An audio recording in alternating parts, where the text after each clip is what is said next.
Hello' নমস্কাৰ, কি খবৰ বাৰু সকলোৰে? আশা কৰিছোঁ আপোনালোক সকলো ভালে আছে। ময়ো ভালে আছোঁ। অলপমান আদা আছিলে, সৰহকৈ আছিলে। মই ভাবিছোঁ আদাখিনি বেয়া হৈ যাব, সেইকাৰণে এইবাৰ মই আদা নহৰু একদম মছলাৰ এবিধ আচাৰ বনাম বুলি ভাবিছোঁ। খুব ধুনীয়া, বহুত টেষ্টি হয়। গতিকে আদাখিনি অকণমান কাটিলোঁ আৰু কাটি থোৱাৰ কিছু সময়ৰ পিছত কেইটুকুৰামান আদা এনেকৈ ৰঙচুৱা হৈ পৰিছে, ৰঙা হৈ গৈছে। কিয় নাজানো, এয়া চাওকচোন, কাটোতে কিন্তু নাছিলে, কাটি থোৱাৰ অলপ পিছত। এতিয়া সেইকাৰণে মই এই ৰাতি ভাবিছোঁ অলপ নিমখ পানী কৰিছোঁ, এই নিমখ পানীখিনি ডুবাই থৈ দিছোঁ।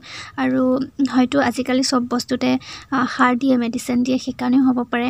আৰু এইটুকু চাওকচোন, একেবাৰে সেন্দুৰ লগাই থোৱা নিচিনা হৈ গৈছে। কিয় বা নাজানো, যদি জানে আপোনালোকে জনাবচোন দেই। আৰু ভয় লাগে, মইতো কেতিয়া ভবা নাছিলোঁ আদা নহৰুবিলাকতো যে এনেকৈ কিবা সাৰ প্ৰয়োগ কৰিব বা কিবা মেডিচিন দিব, ব্যৱহাৰ কৰিব। এতিয়া ৰঙচুৱা হোৱা কাৰণটোহে মই জানিব পৰা নাই আৰু ভাবি পেলাই মানে আচৰিত লাগিছে, কিয় বা এনেকৈ ৰঙা হৈছে। জানিলে জনাবচোন বাৰু দেই। আৰু তাৰপিছতে অকণমান ওলাই আহিলোঁ মানে ঘৰত থাকোঁতে ঠিকেই আছিলে, বৰষুণ নাছিলে, বতৰটো ভালেই আছিলে। পিছতহে বৰষুণ দিছে, আৰু বহুত বেছি বৰষুণো নহয়, অলপমান বাৰু। বৰষুণ দিলেও ভালেই লাগে ওলাই গৈ, কিন্তু অকণমান অশান্তি হয় বাৰু। পৰিৱেশটো নিকা হয়, চাফা হয়, সেইকাৰণে ভাল লাগে বৰষুণ দিলে। কিন্তু কিছু ক্ষেত্ৰততো অসুবিধাও থাকে।